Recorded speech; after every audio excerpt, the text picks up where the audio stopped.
بسم اللہ الرحمن الرحیم۔ جنات کی رہائش گاہیں۔ جنات اس زمین پر رہتے ہیں جہاں ہم رہتے ہیں، وہ زیادہ تر کھنڈرات اور ناپاک جگہوں جیسے غسل خانوں، گوبروں، کچر کے ڈھیروں اور قبرستانوں میں پائے جاتے ہیں۔ اس لیے رسول اللہ صلی اللہ علیہ وسلم نے ہمیں ایسی جگہوں میں داخل ہوتے وقت احتیاطی تدابیر اختیار کرنے کی تعلیم دی ہے۔ اسلام کی مشروع اذکار نمازوں کو پڑھ کر ان میں سے ایک انس بن مالک رضی اللہ عنہ سے مروی ہے، انہوں نے کہا رسول اللہ صلی اللہ علیہ وسلم جب بیت الخلاء میں داخل ہوتے تو کہتے اللہم انی اعوذ بک من الخبث والخبائث، اے اللہ میں تیری پناہ مانگتا ہوں شریروں سے، مرد اور عورتوں سے۔ صحیح بخاری۔ الخطابی نے وضاحت کی ہے کہ خبوث خبیث کی جمع ہے، خرابی یا گندگی مذکر شکل، اور خبیث خبیثت ان کی جمع ہے، برائی اور گندگی نسائی شکل، اور اس سے مراد مرد اور عورت شیاطین ہیں۔ کچھ جن مسلمان ہیں اور کچھ کافر۔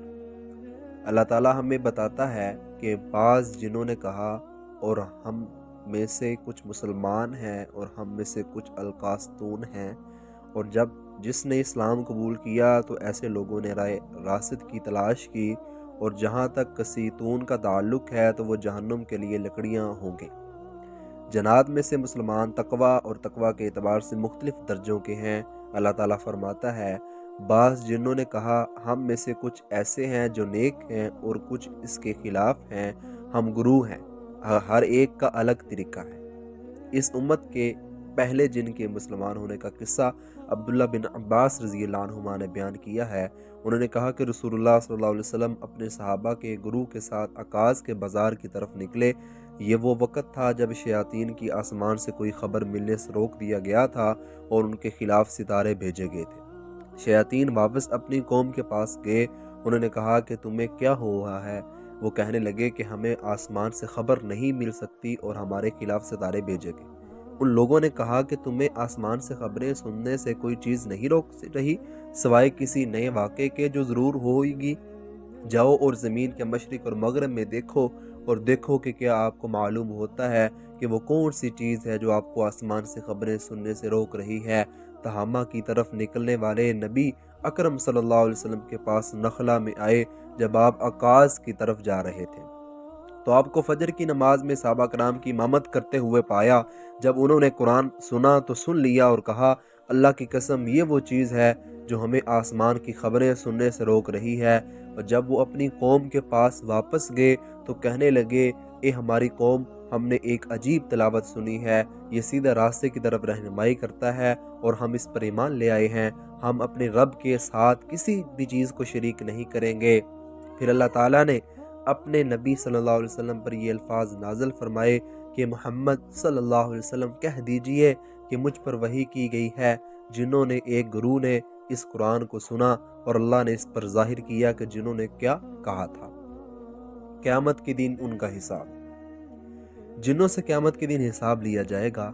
مجاہد رحمۃ اللہ علیہ نے آیت کی تفسیر کے بارے میں کہا ہے لیکن جنات اچھی طرح جانتے ہیں کہ وہ یقیناً اس کے سامنے حاضر ہونے والے ہیں، حساب لیا جائے گا، ان کا فیصلہ کیا جائے گا۔ صحیح بخاری باب ذکر الجن و ثوابہم و عقابہم۔ جنات کے شر سے حفاظت۔ چونکہ جن ہمیں دیکھ سکتے ہیں جبکہ ہم انہیں نہیں دیکھ سکتے، اس لیے رسول اللہ صلی اللہ علیہ وسلم نے ہمیں ان کے نقصان سے بچانے کے بہت سے طریقے بتائے ہیں، جیسے کہ شیطان مردود سے اللہ کی پناہ مانگنا، سورۃ فلق سورۃ ناس کی تلاوت کرنا، قرآن مجید کی آخری 2 صورتیں اور قرآن میں اللہ کی طرف سے سکھائے گئے الفاظ کی تلاوت کرنا۔ کہو اے میرے رب، میں شیاطین کے وسوسوں سے تیری پناہ مانگتا ہوں اور میں تجھ سے پناہ مانگتا ہوں اے میرے رب اس بات سے کہ وہ میرے پاس نہ آئیں۔ گھر میں داخل ہونے سے پہلے، کھانا پینے سے پہلے اور جماع سے پہلے بسم اللہ کہنا بھی شیطان کو گھر میں داخل ہونے یا کسی شخص کے کھانے پینے اور جنسی عمل میں شریک ہونے سے روکے گا۔ اسی طرح بیت الخلاء میں جانے سے پہلے یا کپڑے اتارنے سے پہلے اللہ کا نام لینا جنوں کو کسی شخص کو دیکھنا یا اسے نقصان پہنچانے سے روکتا ہے، جیسے کہ رسول اللہ صلی اللہ علیہ وسلم نے فرمایا ایسی رکاوٹ ڈالنا جو جنوں کو عروہ دیکھنے سے روکے۔ بنی آدم میں سے کوئی بھی بیت الخلاء میں داخل ہوتے وقت بسم اللہ کہے۔ صحیح بخاری، صحیح الجامع۔ عام طور پر ایمان اور دین کی مضبوطی جنوں کو کسی انسان کو نقصان پہنچانے سے بھی روکے گی، یہاں تک کہ اگر وہ لڑیں گے تو ایمان والا ہی جیت جائے گا۔ عبداللہ بن مسعود رضی اللہ عنہ فرماتے ہیں۔